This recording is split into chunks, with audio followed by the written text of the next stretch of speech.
Hi friends welcome to our channel. TS inter సంబంధించి మాకు latest update అయితే వచ్చిందనమాట. సో, ఆ అప్డేట్ తెలుసుకునే ముందు వీడియోని లైక్ చేసి సో, ప్లీజ్ లైక్ చేయండి. మనకు లేటెస్ట్ అప్డేట్ ఇది.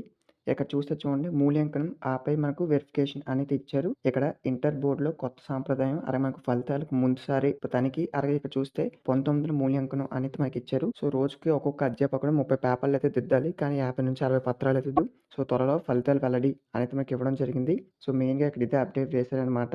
సో, త్వరలో ఈ యొక్క ఫలితాలైతే మనకివ్వనున్నారు. సో, ఈసారి మనకు ఈ యొక్క కొత్త విధానాన్ని అయితే చేశారనమాట. ఏవైతే ఈ యొక్క ఫలితాలైతే ఉన్నాయో ఫస్ట్ మనకు మూల్యాంకనం చేసిన తర్వాత ఆపై వెరిఫికేషన్ అయితే ఉంటుందనమాట. సో, అలాగే ఈ యొక్క ఫలితాన్ని చూసుకుంటే మనకి చూడండి 19 మూల్యాంకన కేంద్రాలైతే మనకు ఈ యొక్క రాష్ట్రం మనకైతే 19 మూల్యాంకన కేంద్రాల్లో ఇంటర్ యొక్క పేపర్ వాల్యుయేషన్ అయితే జరుగుతుందనమాట. సో, ఈ యొక్క ఫలితాన్ని అయితే మనకు త్వరగా విడుదల చేసేందుకు మనకు అధికారులైతే సిద్ధం చేస్తున్నారు. సో, ఇదైతే మనకి ఇప్పుడు వచ్చి లేటెస్ట్ వచ్చిన అప్డేట్. అలాగే మనకు కాలేజ్ రీఓపెనింగ్‌కి వచ్చి చూసుకుంటే జూన్ 1 వరకైతే ఇంటర్ కాలేజీలు వేసవి సెలవులు అనేది మనకి ఇవ్వడం జరిగింది. సో, టీఎస్ సంబంధించి ఒక అప్డేట్ అయితే వచ్చిందండి. ఒకవేళ ఏపీ వాళ్ళు ఎవరైనా చూస్తే వాళ్ళకి సంబంధించి ఏమైనా అప్డేట్స్ వస్తే మీకైతే ఇన్ఫార్మ్ చేస్తాను. కొత్తగా చేసిన వాళ్ళు సబ్స్క్రైబ్ చేసుకోండి. ఫస్ట్ మనకు వాళ్ళు ఏం చెప్తున్నారంటే మూల్యాంకనం ఆపై మనకు వెరిఫికేషన్ అయితే ఉంటుంది. సో, ఇదైతే మనకు కొత్తగా వస్తుందన్నమాట ఈ యొక్క రూల్ అనేది.